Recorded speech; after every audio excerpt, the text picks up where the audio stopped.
نحمده ونصلي على رسوله الكريم اما بعد فاعوذ بالله من الشيطان الرجيم بسم الله الرحمن الرحيم رب اشرح لي صدري ويسر لي امري واحلل عقدة من لساني يفقهوا قولي ربنا زدنا علما۔ باب نمبر 130، باب الرؤیا وما يتعلق بها، خواب اور اس کے متعلقات کا بیان۔ قال اللہ تعالی ومن آیاتہ منامکم باللیل والنہار، اللہ تعالیٰ کا ارشاد ہے اور اس کی نشانیوں میں سے ہے تمہارا سونا رات کو اور دن کو، یعنی انسان کی نیند بھی اللہ تعالیٰ کی قدرت کی ایک بہت بڑی نشانی ہے۔ جیسا کہ آپ کو پہلے بھی بتایا گیا تھا کہ انسان اگر 2 ہفتے تک کچھ کھائے پیے نہ تو بھی زندہ رہ سکتا ہے، لیکن اگر انسان 10 دن نہ سو سکے تو زندہ نہیں رہ سکتا۔ تو گویا سونا انسان کے لیے کھانے پینے سے بھی بڑھ کر اس کی ضرورت ہے، اس کی زندگی کو قائم رکھنے کے لیے۔ اور پھر سونے کی پوری کیفیت جو ہے وہ بھی اللہ تعالیٰ کی ایک نشانی ہے۔ اس کے بعد چند احادیث ہیں۔ وَأَنْ أَبِي هُرَيْرَةَ رَضِيَ اللَّهُ عَنْهُ قال سمعت رسول اللہ صلی اللہ علیہ وسلم يقول لم يبق من النبوة إلا المبشرات قالوا وما المبشرات قال الرؤيا الصالحة رواہ البخاری۔ حضرت ابو ہریرہ رضی اللہ تعالی عنہ سے مروی ہے، فرمایا میں نے حضور صلی اللہ علیہ وسلم کو یہ فرماتے سنا، نبوت سے کوئی چیز باقی نہیں رہ گئی سوائے مبشرات کے۔ صحابہ نے عرض کیا یا رسول اللہ صلی اللہ علیہ وسلم مبشرات سے کیا مراد ہے؟ فرمایا نیک خواب۔ خواب جو ہیں وہ انسانی زندگی میں بہت اہمیت رکھتے ہیں، اور خواب 2 طرح کے ہوتے ہیں۔ ایک تو وہ خواب ہوتا ہے جو کچھ انسان دن کو کرتا ہے، وہی انسان رات کو خواب میں دیکھتا ہے۔ اسی طرح بعض اوقات انسان جو کچھ خواہش رکھتا ہے یا تمنا کرتا ہے وہ عام حقیقت میں جب پوری نہیں ہوتی وہ چیز، تو وہ خواب میں اس کی پوری ہوتی ہے۔ تو ایک خواب تو اس قسم کے انسان کے روزمرہ کے اعمال اور خواہشات پر مبنی ہوتے ہیں، اور دوسرے خواب وہ ہوتے ہیں وہ چیزیں کہ جن کے بارے میں انسان نہ تو دن میں سوچتا ہے اور نہ ہی ان کی کوئی تمنا کرتا ہے، لیکن خواب کے اندر ایک ایسی انفارمیشن اور ایک ایسی چیز انسان کو مل جاتی ہے کہ جس کے ملنے کا کوئی اور سورس یا ذریعہ نہیں ہوتا۔ اس میں اچھے خواب بھی ہوتے ہیں اور برے خواب بھی ہوتے ہیں، اور اچھے خوابوں ہی کے لیے لفظ مبشرات خوشخبری دینے والے سامنے آتا ہے، اس لیے کہ انبیاء علیہم السلام کا جو مقام ہے، جیسے کہ حضور صلی اللہ علیہ وسلم کا مقام ہے اور آپ کی یہ صفت بھی ہے بشیرا و نذیرا، کہ خوشخبری دینے والے اور ڈرانے والے۔ تو آپ صلی اللہ علیہ وسلم نے اپنی تعلیمات میں مختلف لوگوں کو اچھا کام کرنے پر اچھی امیدیں دلائیں، اچھے وعدے کیے، اچھی خوشخبریاں دیں۔ اب یہ ہے کہ اس کا سلسلہ ویسے تو ختم ہو چکا ہے، لیکن وہ بشارتیں بہرحال باقی ہیں۔ لیکن اس کے ساتھ ساتھ نیک لوگوں کو جو خواب آتے ہیں اور اس میں آنے والے واقعات کی جو انڈیکیشن ملتی ہے، مثلا کسی پر خدا نخواستہ کوئی مصیبت آنی ہوتی ہے تو اس کو خواب میں دکھا دیا جاتا ہے تاکہ اس کے لیے وہ دعا کر سکے، صدقہ کر سکے اور اس کی پیش بینی کر سکے اور اس خاص خطرے سے بچ سکے جس کا اس میں اشارہ کیا گیا۔ تو یہ بھی ایک طرح سے خوشخبری ہی کے ضمن میں آتا ہے کہ اس کو ایسی خبر دی گئی کہ جس سے وہ اپنے تکلیف دہ حالات سے بچ سکے۔ اسی طرح بعض اوقات کوئی ایسی چیز ملنے کی اس میں توقع ہوتی ہے کہ جس کو عام طور پر انسان نہیں سوچ سکتا۔ اس میں آپ دیکھیں کہ خواب کا پھر معنی سمجھنا جو ہے وہ نہایت ضروری ہے، اور اس کو صحیح طور پر انٹرپریٹ کرنا ضروری ہے، اور اس کے لیے تاریخ میں کچھ تابعین اور ائمہ کرام ایسے گزرے ہیں، خاص طور پر ابن سیرین اور اس کے ساتھ ساتھ امام جعفر صادق، کہ جنہیں اللہ تعالیٰ نے خاص طور پر یہ علم عطا کیا۔ انبیاء میں سے حضرت یوسف علیہ السلام جو ہیں، خاص طور پر ان کی خصوصیت قرآن پاک میں یہ بتائی گئی کہ انہیں خواب کی تعبیر کا علم عطا کیا گیا۔ اگلی حدیث ہے وَأَنْهُ أَنَّ النَّبِيَّ صلی اللہ علیہ وسلم قال اذا اقترب الزمان لم تقد رؤيا المؤمن تكذب ورؤيا المؤمن جزء من 46 جزءا من النبوة متفق علیہ وفی روایت اصدقکم رؤیا اصدقکم حدیثا۔ حضرت ابو ہریرہ رضی اللہ تعالی عنہ سے مروی ہے کہ حضور صلی اللہ علیہ وسلم نے فرمایا جب زمانہ قریب ہو جائے گا یعنی قیامت قریب آ جائے گی تو مومن کا خواب جھوٹا نہیں ہوگا اور مومن کا خواب نبوت کے 46 حصوں میں سے ایک حصہ ہے۔ بخاری اور مسلم کی روایت ہے، اور ایک اور روایت میں ہے تم میں سے زیادہ صحیح خواب اس کے ہوں گے جو تم میں سے زیادہ سچی بات کرنے والا ہوگا، یعنی اس کا خواب زیادہ میننگ فل ہوگا۔ اور یہاں پر جو یہ فرمایا گیا کہ نبوت کے 46 حصے، تو اس کا مطلب یہ کہ اگر نبوت کو 40 حصوں میں بانٹ دیا جائے تو اس میں سے ایک حصہ خواب کا ہوگا۔ لیکن یہاں یہ بات ذہن میں رہے کہ خواب سے کوئی بھی حکم شرعی تبدیل نہیں ہو سکتا۔ مثلا شریعت میں اگر کوئی حکم ہے، مثال کے طور پر کہ نماز پڑھو، اگر خواب میں آپ کسی کو دیکھتے ہیں کہ کوئی آپ سے یہ کہہ رہا ہے کہ اللہ نے تم سے نمازیں معاف کر دی، تو خواب خواہ وہ 40واں حصہ ہی کیوں نہ ہو، خواہ وہ کتنا ہی کلیئر خواب کیوں نہ ہو، لیکن خواب کے حکم سے اللہ تعالیٰ کا وہ فریضہ ساقط نہیں ہوگا جو قرآن پاک کے سچی کتاب میں اور اس کے ساتھ حضور صلی اللہ علیہ وسلم کی سنت کے ذریعے ایک ثابت شدہ بات ہے، اس کو نہیں بدل سکتا۔ یعنی خواب میں اگرچہ بعض ایسی باتیں انسان کی اس میں رہنمائی کی جاتی ہے کہ جو عام طور پر اس کی رہنمائی نہیں ہوتی یا کوئی اور شخص نہیں کر سکتا، کوئی اور طریقہ نہیں ہوتا، اسے خواب میں وہ راستہ دکھا دیا جاتا ہے۔ تو یہاں جو نبوت کا حصہ بتایا گیا وہ یہ کہ ایسا خواب کہ جو شریعت سے متصادم نہ ہو یعنی اس کے حکم کے خلاف نہ جائے۔ ہاں اگر شریعت کے کسی حکم کی تفصیل ہو یا اس پر عمل کرنے کا کوئی طریقہ ہو، مثلا خواب میں بعض لوگوں کو کچھ آیات پڑھنے کو ملتی ہیں، بعض اوقات کچھ ایسے اذکار ہوتے ہیں یا انسان خود کچھ آیات پڑھ رہا ہوتا ہے، تو وہ اپنی جگہ پر ہیں۔ لیکن کوئی بھی ایسی چیز جس کا حکم خواب میں ملے اور وہ شریعت سے ٹکراتی ہو تو اس خواب کے حکم کو سچ نہیں سمجھا جائے گا اور اصل حکم جو ہے وہی باقی رہے گا۔ اگلی حدیث ہے، حضرت ابو ہریرہ سے روایت ہے، فرمایا حضور صلی اللہ علیہ وسلم نے فرمایا جس نے مجھے خواب میں دیکھا تو وہ مجھے بیداری میں دیکھے گا، یا فرمایا گویا اس نے مجھے بیداری میں دیکھا، شیطان میری شکل اختیار نہیں کر سکتا۔ اس سے ایک بہت بڑی حقیقت پتہ چلتی ہے کہ اگر کوئی شخص خواب میں حضور صلی اللہ علیہ وسلم کو دیکھتا ہے تو گویا وہ ان کی اصلی شکل پر، لیکن یہ یقین ہونا اور یہ جاننا ضروری ہے، اور سیرت کی کتابوں میں جو آپ کا حلیہ اور جو آپ کا نقشہ بیان کیا گیا اس کے مطابق اس کا ہونا ضروری ہے۔ اگر کوئی ایسی شکل ہے کہ جس کے بارے میں آپ نہیں سوچ سکتے کہ یہ حضور صلی اللہ علیہ وسلم ہو سکتے ہیں اور کوئی آپ کو یہ بتاتا ہے، تو وہ جب تک اس تصویر کے مطابق نہ ہو جو شمائل کی کتابوں میں آئی ہے تو وہ خواب بھی سچا نہیں گردانا جائے گا۔ بعض اوقات ایسا ہوتا ہے کہ انسان کسی بزرگ ہستی کو نبی صلی اللہ علیہ وسلم کی شکل پر سمجھ لیتا ہے اور اس کی طرف سے آنے والی ہر بات کو حرف آخر سمجھتا ہے، تو ایسا نہیں ہونا چاہیے۔ اگر کبھی کسی کو یہ اتفاق ہو کہ نبی صلی اللہ علیہ وسلم اس کو خواب میں نظر آئے ہیں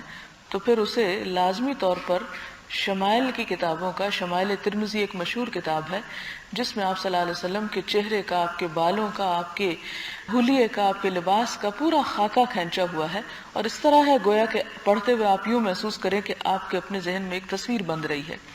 اگر وہ تصویر اس کے مطابق ہے تو ٹھیک، اور اگر اس کے مطابق نہیں تو پھر وہ خواب درست نہیں ہوگا۔ اگلی حدیث ہے، حضرت ابو سعید خدری رضی اللہ تعالی عنہ سے مروی ہے کہ انہوں نے حضور صلی اللہ علیہ وسلم کو یہ فرماتے سنا، اگر تم میں سے کوئی شخص کوئی پسندیدہ خواب دیکھے تو وہ اللہ تعالیٰ کی طرف سے ہے، اس لیے اسے چاہیے کہ اللہ تعالیٰ کی حمد و ثنا بیان کرے، یعنی اللہ کا شکر ادا کرے اس پر بھی، اور وہ خواب لوگوں کو بتا دے۔ اور ایک روایت میں ہے صرف اسی شخص کو خواب سنائے جس سے وہ محبت کرتا ہو، یعنی جس پر اسے اعتماد ہو،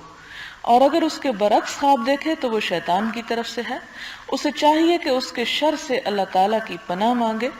اور اس کا ذکر کسی سے نہ کرے کیونکہ وہ اس کو نقصان نہیں پہنچا سکے گا، یعنی شیطان کے پاس یہ قدرت نہیں کہ وہ کسی انسان کو نقصان دے سکے۔ اور یہاں پر یہ جو بات آئی کہ صرف خواب اسی کو بتانا چاہیے جس پر انسان اعتماد کرتا ہو، تو یہ بات قرآن پاک سے بھی ثابت ہے۔ حضرت یعقوب علیہ السلام نے جب اپنے بیٹے کا خواب سنا تو اس پر انہوں نے پہلی نصیحت انہوں نے جو کی وہ یہ تھی کہ لا تقصص رؤیاک علی اخوتک فیکیدوا لک کیدا، کہ تم اپنا یہ خواب اپنے بھائیوں کو مت سنانا ورنہ تمہارے خلاف وہ چال چلیں گے، کیونکہ اگرچہ وہ بھائی تھے لیکن ستیلے بھائی تھے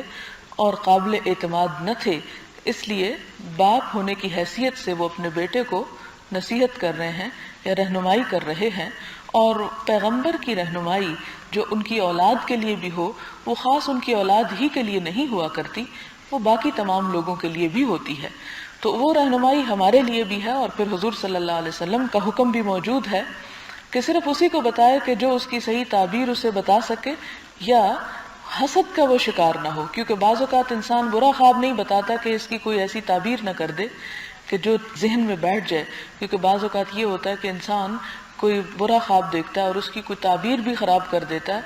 تو انسان نفسیاتی طور پر اتنا مفلوج ہو جاتا ہے کہ اس کو ہر چیز ویسی ہوتی نظر آنے لگتی اور پھر وہ ہو جاتی ہے۔ تو اس لیے برا خواب بھی نہیں بتانا چاہیے اور اچھا بھی ہر ایک کو نہیں بتانا چاہیے، کیونکہ بعض اچھے خواب دوسروں کے حسد کا سبب بنتے ہیں، اور حسد ایک ایسی بیماری ہے کہ جس کی وجہ سے انسان نقصان اٹھا سکتا ہے دوسروں سے، یعنی حسد ان نقصان دہ چیزوں میں سے ہے کہ جس کے شر سے اللہ تعالیٰ نے ہمیں پناہ مانگنے کا حکم دیا ہے۔ اگلی حدیث ہے حضرت ابو قتادہ رضی اللہ تعالی عنہ سے مروی ہے، فرماتے ہیں کہ حضور صلی اللہ علیہ وسلم نے فرمایا، نیک خواب، اور ایک روایت میں ہے خوبصورت خواب اللہ تعالیٰ کی طرف سے ہوتے ہیں اور برے خواب شیطان کی طرف سے، اور جو شخص کوئی ناپسندیدہ خواب دیکھے تو اس کو چاہیے کہ بائیں جانب 3 مرتبہ تھتکار دے اور شیطان سے اللہ تعالیٰ کی پناہ مانگے، اور بے شک وہ اس کو نقصان نہیں دے گا۔ یہاں پر طریقہ یہ بتایا جا رہا ہے کہ بعض اوقات خواب دیکھ کر انسان گھبرا جاتا ہے یا پریشان ہو جاتا ہے، تو اس پریشانی میں انسان کو فوراً کروٹ بدل لینی چاہیے اور اس کے ساتھ لیفٹ سائڈ پر اپنا چہرہ کر کے ایسے تھو تھو تھو اس طرح کر کے تھتکارنا، یہ نہیں کہ تھوکے پھینکنا شروع کر دے۔ یہاں پر نفس کا لفظ استعمال ہوا، اور نفس کا مطلب یہ ہوتا ہے کہ ایسا سانس نکالنا کہ جس کے ساتھ یعنی جس میں تھوک کا گمان ہو۔ جیسے آپ دیکھیں کہ عام زبان میں بھی کہتے ہیں کہ فلاں پہ میں تھو کرتا ہوں، تو وہ تھو کرنے کا مطلب یہ ہے کہ اس کو تھتکارتا ہوں دھتکارتا ہوں اور اس کی بات کا اثر قبول نہیں کرتا۔ اور یہاں پر جو شیطان کی طرف تو مراد یہ کہ اس طرح کرنے سے انسان کو ایک طرح سے ریلیف ملے گا اور شیطان کا جو اثر ہے وہ زائل ہو جائے گا، اور شیطان کا جو اس وقت سوتے وقت میں بھی وسوسہ ہے،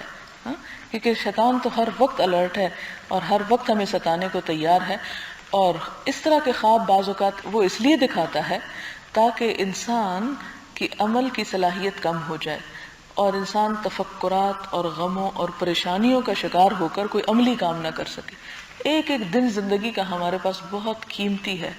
اور ہمارے لیے ایک امتحان کا دن ہے کہ جس میں ہم نے جو تیار کیا اسے کل ہمیں اس کا فائدہ اٹھانا ہے۔ اور اگر انسان اپنی زندگی کو صرف رنج و غم اور پریشانیوں اور غیر متعین قسم کے افکار اور ہموم کا شکار کر لیتا ہے تو انسان اپنی زندگی سے صحیح معنی میں فائدہ نہیں اٹھا سکتا۔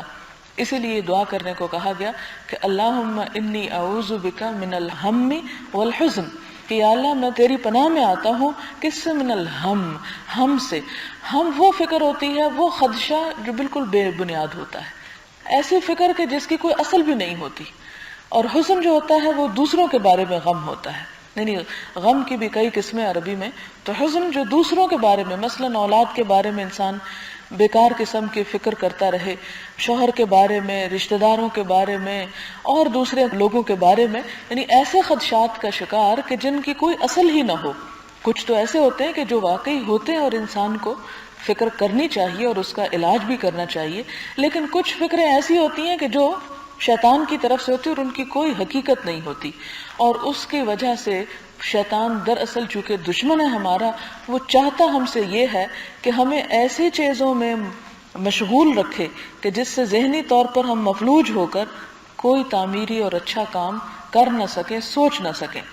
اور غم سے اسی وجہ سے پناہ مانگی گئی کہ وہ ان قوتوں میں سے ہے کہ جو انسان کو بیکار کر دیتی ہیں، ان چیزوں میں سے ہے۔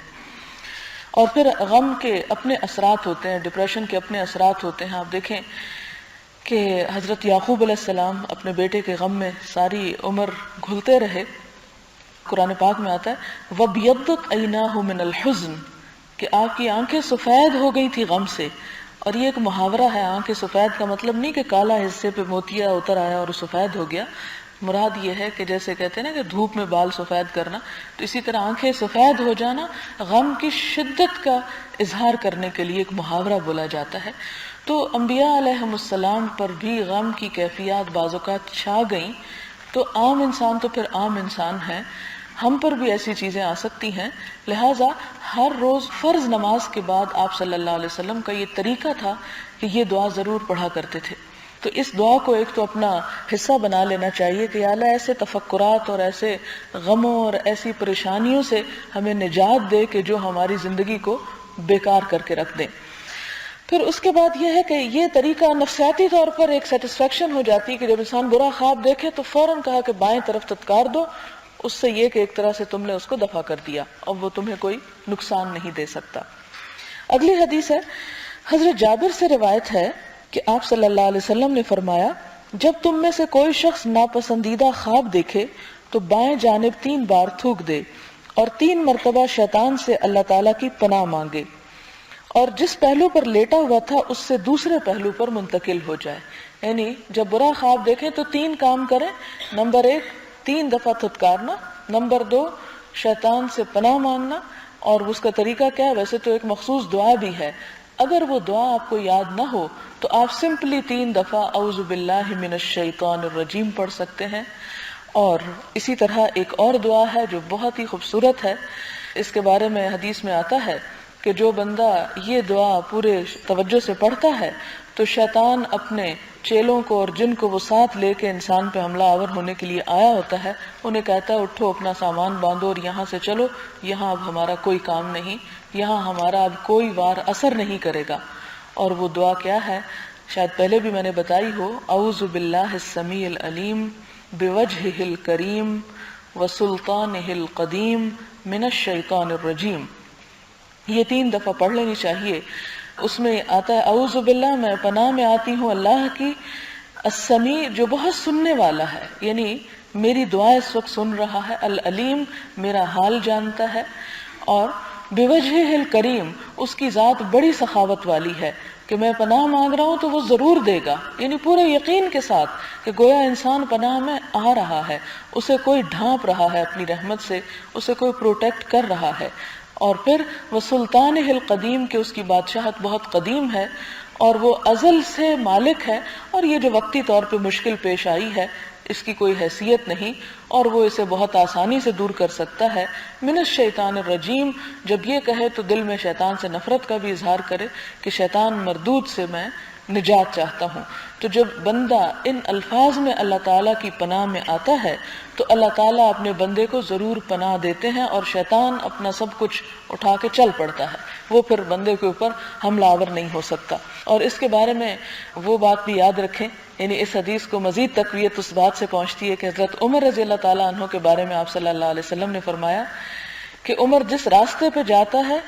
شیطان وہاں سے منہ موڑ جاتا ہے، وہ راستہ چھوڑ جاتا ہے کہ وہ آپ کا مقابلہ نہیں کر سکتا. تو اسی طرح اگر یہ دعا انسان ایسے وسوسوں کے وقت یا خاص طور پہ برا خواب دیکھنے کے وقت پڑھ لے تو انشاءاللہ تعالی وہ وسوسے اور وہ قباستیں جو ہیں انسان کے اوپر اثر انداز نہیں ہوں گی.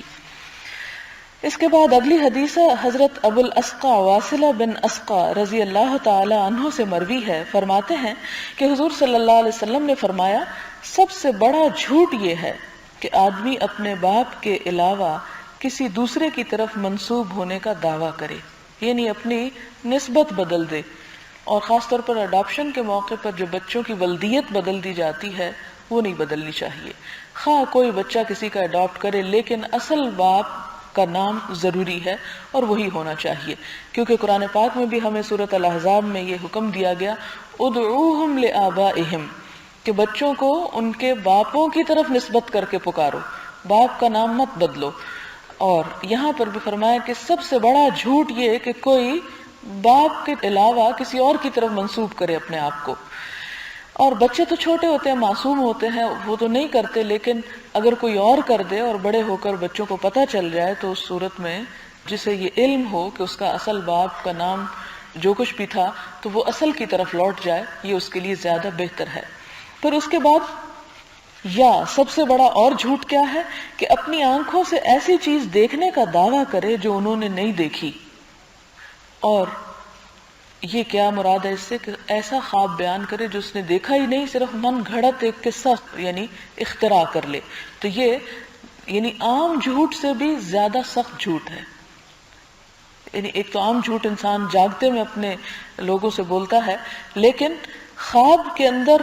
جو نہیں دیکھا وہ امیجن کر کے لوگوں کو سنائے تو وہ جھوٹوں میں سے بھی بڑا جھوٹ ہے۔ اور تیسری بات کیا جھوٹ ہے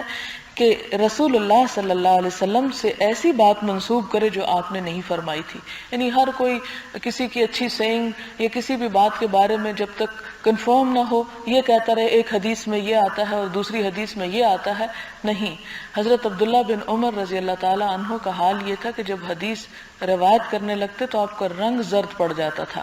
لوگ پوچھتے تھے کہ آپ قرآن پڑھتے ہیں، آپ سب کچھ، تو آپ کا یہ حال نہیں ہوتا، جب آپ حدیث بیان کرنے لگتے تو آپ کی یہ کیفیت کیوں ہوتی ہے؟ تو وہ فرماتے تھے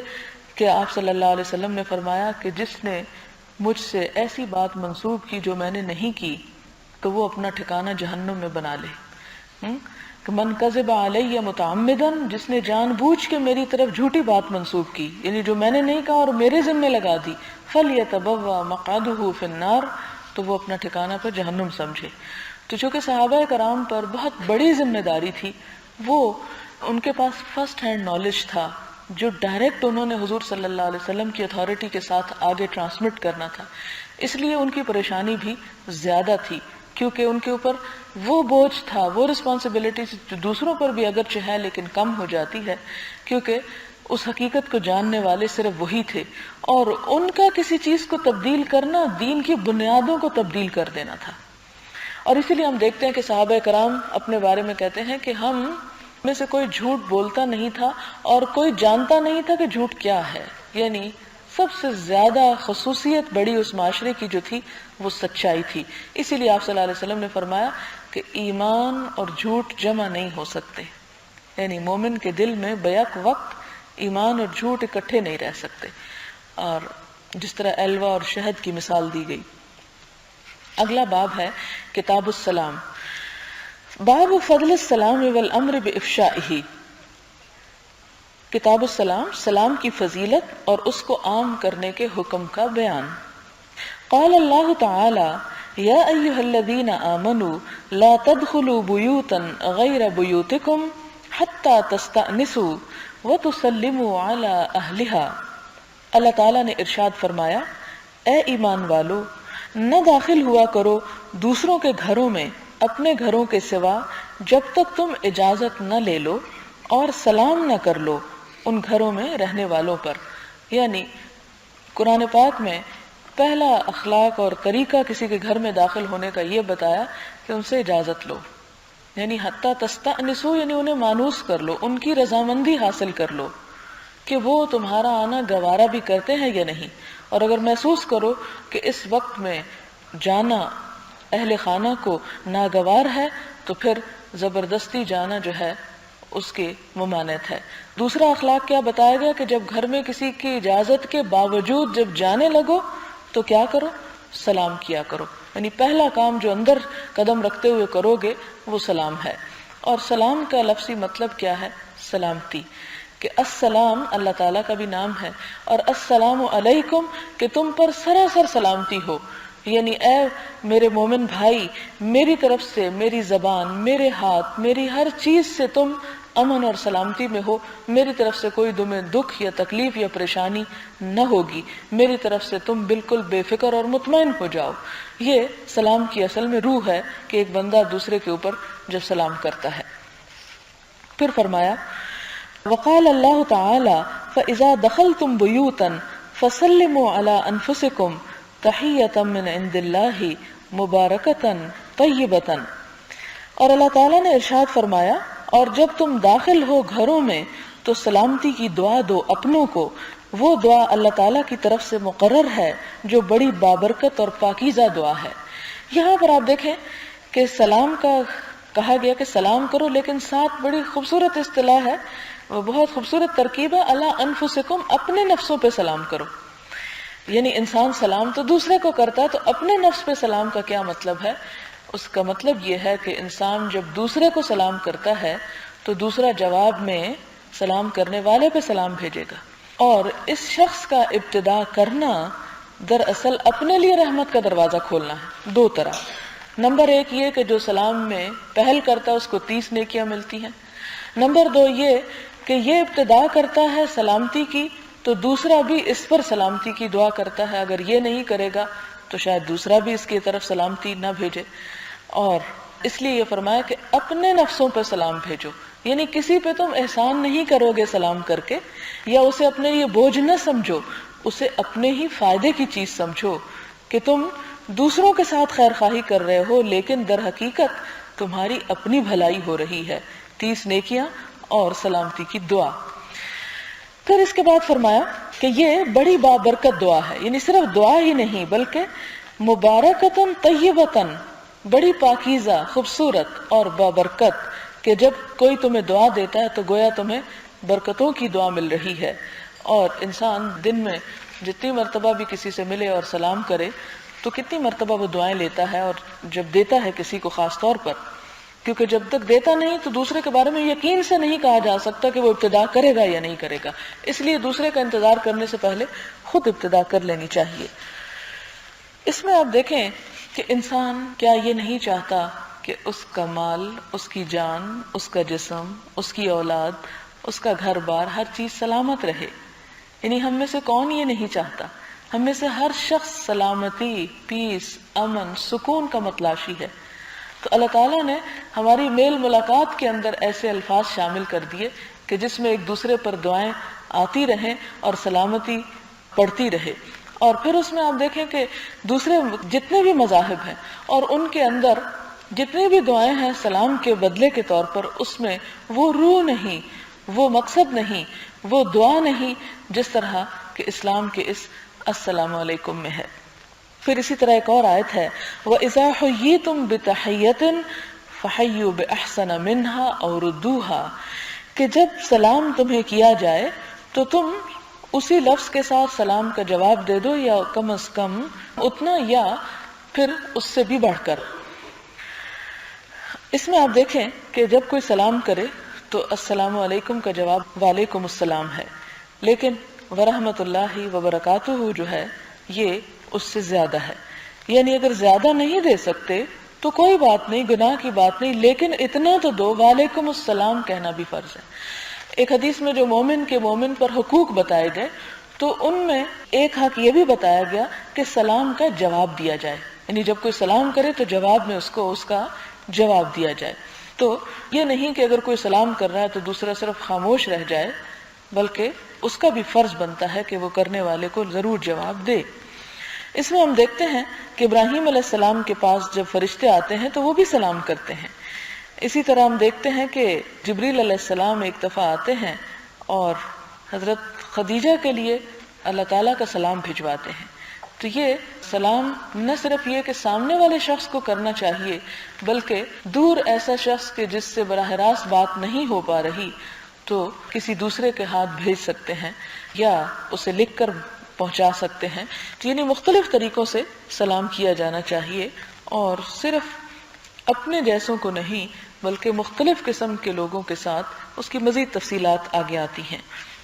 حضرت ابراہیم علیہ السلام کے پاس جب فرشتے آئے، اذ دخلوا علیہ فقالوا سلاما، جب اس پہ داخل ہوئے تو انہوں نے سب سے پہلے کہا سلام۔ قال سلام، تو حضرت ابراہیم نے بھی جواب میں سلام کہا۔